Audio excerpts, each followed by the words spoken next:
Bienvenue pour notre chronique hebdomadaire consacrée aux films cultes des années 80. Et aujourd'hui, cap sur un film devenu inévitablement culte, Le Guignolo. Est-ce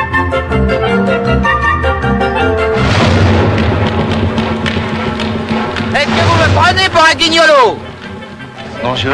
C'est Bibou. Je vous ai ramené un éclair.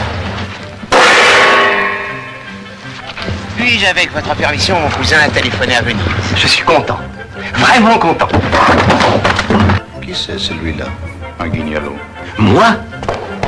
Stop. Non, mais vous me prenez pour un guignolo? Si c'était indiscret, ne répondez pas. Vous travaillez pour qui? Pour la France. Ah, si c'est pour la France. Figurez-vous que j'avais peur de trahir. J'ai fait la guerre, Dupré. J'ai connu les bordels d'Extrême-Orient. Mais ce que j'ai entendu tout à l'heure dans mon casque...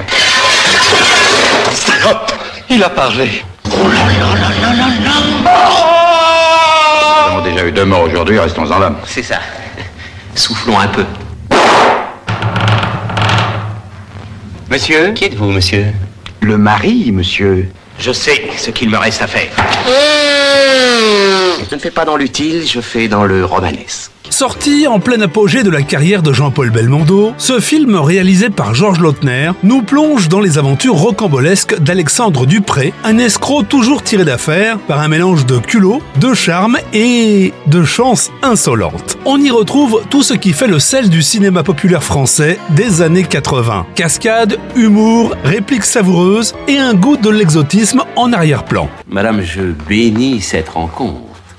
Mon métier ne connaît pas toujours d'aussi heureux hasard. Puisque nous en sommes au témoignage de satisfaction, laissez-moi vous dire que tous les cambrioleurs n'ont pas votre délicatesse. Monsieur de Vallombreuse, auriez-vous l'extrême amabilité de me raccompagner jusqu'à ma chambre? Il m'arrive d'avoir des frayeurs dans le noir. J'avais moi-même de ces frayeurs étant enfant. Et dans notre vaste demeure, près de la forêt de Bondy, je sautais de guéret en guéret, tout en sifflotant des comptines. Alexandre, jette-moi sur mon lit. Appelle-moi Irène. Remettez-vous. Serait-ce l'émotion, l'heure tardive? Ligote-moi. Dis-moi des gros mots. L'idée est bonne, mais nous n'aurons jamais le temps de tout faire. Oh mais si, tout. La femme de chambre n'arrive qu'à 8 heures. Mais votre mari? À Strasbourg, en train de faire le rang.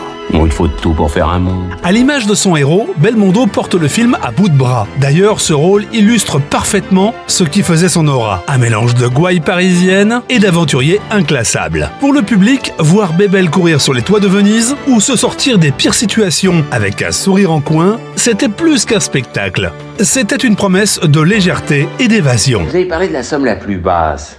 C'était quoi dans votre esprit? Une somme... Disons une prime.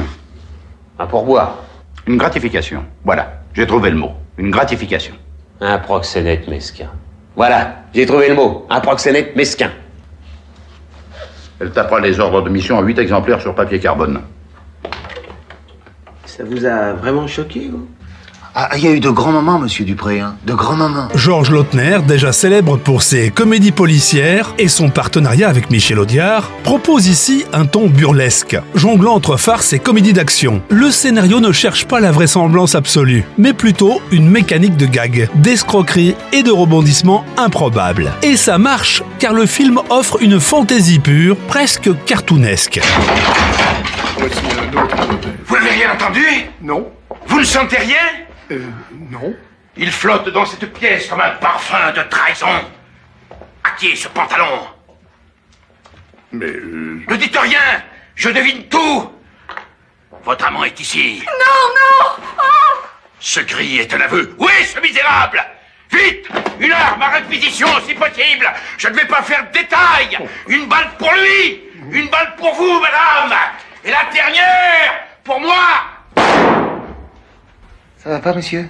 Ça va, non, ça va très bien. Au-delà des dialogues et des situations, le film doit aussi sa réputation à des scènes spectaculaires. Belmondo insistait pour réaliser lui-même ses cascades, poursuites endiablées, acrobaties et ce fameux numéro sur la façade d'un palais vénitien avec la fameuse scène de Belmondo entiché d'un chapeau haut de forme et vêtu d'un simple caleçon, survolant Venise, accroché sous un hélicoptère, reste inévitablement dans les mémoires. À une époque où les effets spéciaux numériques n'existaient pas, cette authenticité donnait une intensité intensité folle à chaque scène. Aux côtés de Belmondo, on note aussi la présence de comédiens tels que Mirella D'Angelo, Michel Galabru ou encore Henri Guibet, entre autres. Avec Le Guignolo, on touche à l'essence même du cinéma de Belmondo. Généreux, populaire et accessible à tout public. Ah, voilà vrai drôle farceur. 10 feux rouges, 10 non-œil. Tu sais, t'es mon préféré, toi, hein? Mais où est mon partenaire? Mon ami, mon Kamal? Oh, le voilà. Mais si un jour vous passez par chez nous, faites-moi penser à vous faire couper les testicules par l'aide très adroit, monsieur Yasser. Tout le charme de l'Orient. Moitié loukoum, moitié sigu. L'indolence et la cruauté. En somme, le Coran alternatif. Vous savez quelle différence il y a entre un con et un voleur? Non. Un voleur, de temps en temps, ça se repose. En 1980, le film attire plus de 3 millions de spectateurs dans les salles. Ce film n'est pas forcément le plus solide des Lautner, mais un divertissement devenu emblématique car il capture un moment de grâce, celui d'un acteur adulé, d'une époque joyeuse et d'un cinéma français qui savait allier humour et spectacle à grande échelle. Le Guignolo, c'est une comédie légère, oui mais pas que. C'est un morceau d'insouciance à la française. Allez, c'est tout pour ce mercredi. Je vous donne rendez-vous la semaine prochaine pour un autre coup de projecteur sur un film culte des années 80.